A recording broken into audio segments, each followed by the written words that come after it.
about ordinances Yes. and laws, no, that is already national.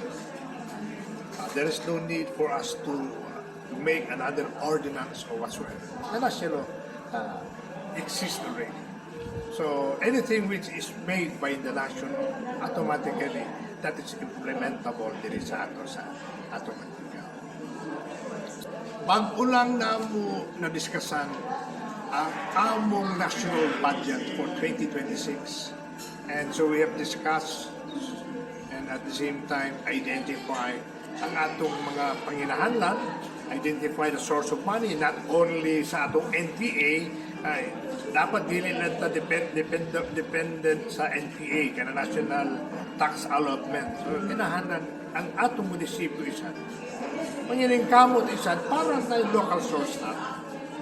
Mo kana sa diya. Unsay sekreto kana himo naman siya og ikaduhang Oh, it's really the Second class. unity, no? The unity of the executive and the legislature. And our mayor is enjoying the luxury sa support namo sa Sangguniang Bayan. In which sa Sangguniang Bayan, I am the department head. So we really supported the mayor because that is the best thing we can do so that ang among munisipyo maayo ang pagpadagan. Just like sa katumbiyagi nga term namo, wapo kayo.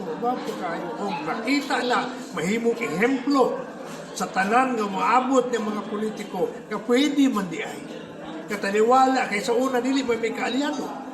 Oh, kaya independent ako nakadaog sa vice mayor, but I see to it yung suportaan ako ang atong mayor. Kaya that's the best I can offer to my country and to my municipality. Because I was once a mayor also.